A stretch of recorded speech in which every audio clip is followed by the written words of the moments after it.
বিসমিল্লাহির রহমানির রহিম। আসসালামু আলাইকুম ওয়া রাহমাতুল্লাহি ওয়া বারাকাতুহু। আশা করি আল্লাহর অশেষ রহমতে সকলে ভালো আছেন, ভালো থাকার প্রত্যাশায় আজকে আমি আছি নহরে জুবাইদার একটি অংশে। নহরে জুবাইদা হলো একটি মিষ্টি পানির খাল বা নহর, যা খলিফা হারুনুর রশিদের স্ত্রী জুবাইদা বিনতে জাফর হাজিদের পানি পানের সুবিধার জন্য নির্মাণ করিয়েছিলেন। এটি মক্কা নগরীতে হাজিদের জন্য পানি সরবরাহের একটি গুরুত্বপূর্ণ মাধ্যম ছিল।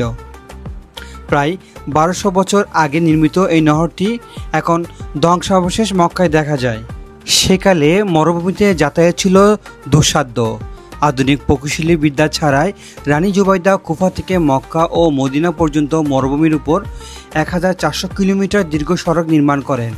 নহরে জুবাইদা ছাড়াও তিনি মক্কায় আরও 5টি জলধারা ও অনেক অজুখানা নির্মাণ করেন।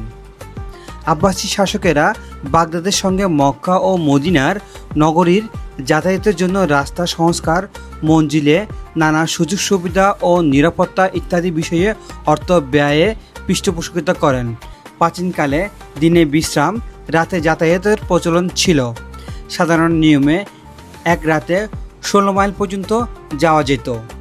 16 মাইল যাওয়ার পর যে বিশ্রাম নেওয়া হয় তাকে বলা হয় মঞ্জিল, এবং সেই অবস্থানকে মঞ্জিল বলা হয়।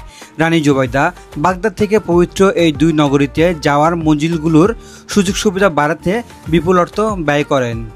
সঙ্গে উট, গাধা, ঘোড়া যাতায়াতের সুবিধার জন্য সমতলে বালু সরিয়ে এবং পাহাড় পর্যন্ত কেটে সড়ক সংস্কার করেন তিনি তার দায়িত্বে। 149 হিজরিতে ইরাকের মসুল জুবাইদা জন্মগ্রহণ করেন। তার আসল নাম আমাতুল আজিজ। বেড়ে ওঠেন দাদা খলিফা আবু জাফর মনসুরের প্রাসাদে। 165 হিজরিতে খলিফা হারুনুর রশিদের সঙ্গে তার বিয়ে হয়।